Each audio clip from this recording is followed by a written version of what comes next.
My boss is a real fool. Every morning I walk into the office with a cup of coffee and a small dose of hope. By 9:05 a.m., both are usually gone. My boss, Mr. Thompson, believes he is a visionary.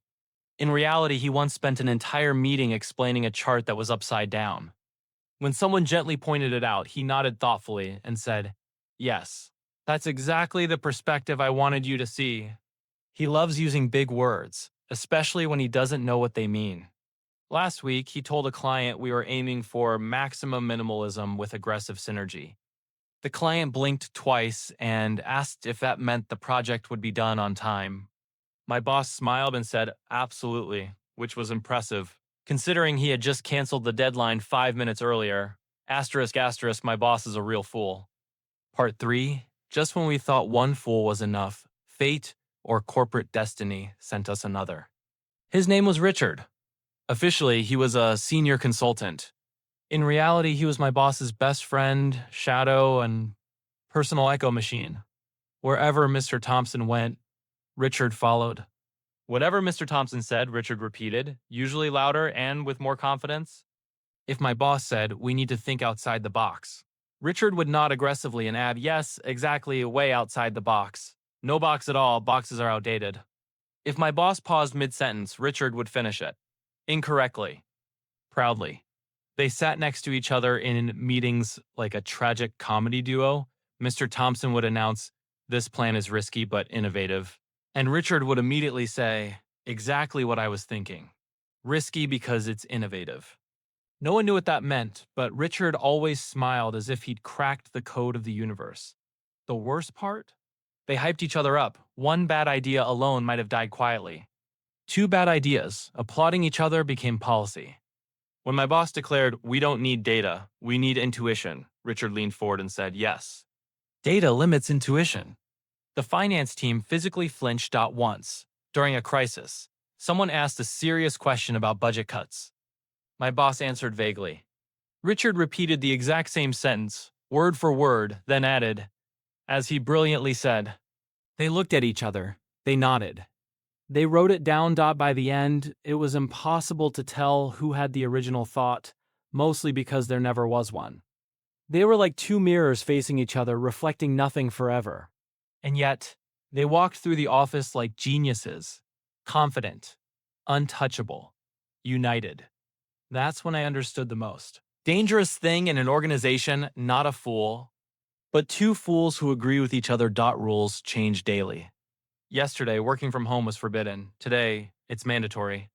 Tomorrow, we'll probably be encouraged to work from the soul, whatever that means. The strange thing is, despite everything, the office still functions. Emails get sent. Projects get finished. Coffee gets refilled. We've learned an important survival skill, doing the exact opposite of what my boss says, but making him believe it was his idea all along. So yes, my boss is a real fool. But he's our fool. And somehow, against all logic, the ship keeps sailing, mostly because the crew quietly grabbed the steering wheel. Asterisk, asterisk, my boss is a real fool. Part 2, if you think a fool reaches a limit, you've never met my boss. After his upside-down chart era, Mr. Thompson evolved. Not improved, evolved, like a problem finding new shapes. One Monday, he announced a bold new strategy and proudly revealed a slogan he had written himself. Do less, promise more. He taped it to the wall. Upside down. Again. Soon, he decided meetings were a waste of time. So he replaced them with voice messages sent at 2 a.m. Each one began with, "I had a brilliant idea," followed by 3 minutes of heavy breathing and a plan that contradicted the previous message entirely. He once replied, "Approved," to an email explaining why the project was impossible. When the project failed, he asked why no one had warned him. Technology made things worse. He discovered artificial intelligence and immediately announced that half our work could be done by the robot. He then asked me to print the robot so he could review it. The final proof came during the annual presentation to investors. Confident and smiling, he clicked to the first slide and said, "As you can clearly see," the screen was blank. He stared at it for a long moment, then nodded. "This," he said, "represents transparency." The investors applauded. I nearly quit on the spot. By then, we all understood the truth. My boss wasn't just a fool. He was a professional one, a natural talent, a master of chaos in a cheap suit. And somehow, unbelievably, he got promoted. That's when I realized the real lesson. In some companies, intelligence is optional, but confidence is mandatory. My Boss is a Real Fool, Part 4. Power didn't change my boss. It simply removed the last obstacles. Now, with Richard permanently glued to his side, Mr. Thompson reached a new level of confidence. He stopped asking questions altogether. Questions, he said, were a sign of uncertainty. Answers, on the other hand, could be invented on the spot. He introduced a new rule: no bad news. Problems were now called unexpected opportunities, and failures became early successes. When a major client left, my boss smiled and said, "Good, that means we're focusing." Richard clapped. The office slowly turned into a theater. Meetings became performances where logic was optional, but enthusiasm was mandatory. My boss would say something absurd, pause dramatically, and Richard would repeat it like a sacred quote. "We are not late," my boss said once. Richard nodded. "We are strategically delayed." Deadlines stopped existing. Instead, we had time horizons. Very flexible ones. Infinite, even. One day, my boss proudly announced he no longer read emails because they limited creativity. Richard confirmed this was a next-level leadership move. Important decisions were now based on gut feeling. Random hallway conversations. And sometimes, and this is true, the weather. If it was sunny, we expanded. If it rained, we restructured. The final straw came when my boss stood in front of the team and said, "I don't need to understand the details. That's why I hired you." Richard repeated it slowly, like wisdom passed down through generations.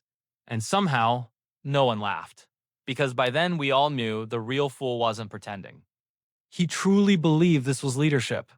Loud, empty, and impressively confident. The office still ran, not because of him, but despite him.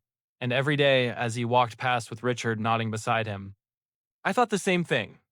Some people climb the corporate ladder. Others are simply carried up by their own nonsense. Asterisk, asterisk. My boss is a real fool. Final part, the end didn't come with an explosion. It came with applause. One morning, the entire office was called into the conference room. My boss stood at the front, glowing with confidence. Richard stood next to him, already nodding, already prepared to repeat whatever came next. "I have an announcement," my boss said. Richard smiled. An important one. The company was being restructured. Leadership was moving in a bold new direction. No one understood what that meant. But everyone had learned not to ask. Mr. Thompson was promoted. Again, this time, far away, to a regional role that sounded impressive and required almost no actual decisions. Richard, of course, went with him. There was cake. There were speeches. Someone called my boss visionary.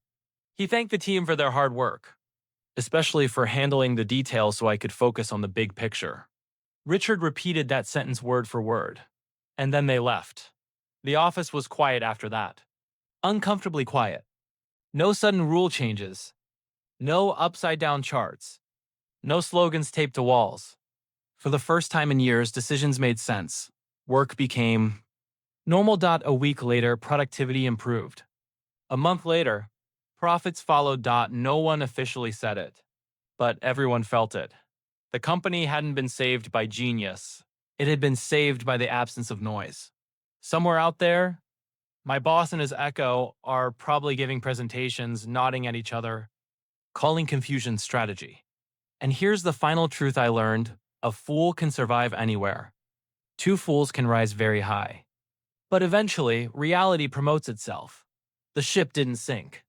It simply sailed better once the fool stopped steering. The end.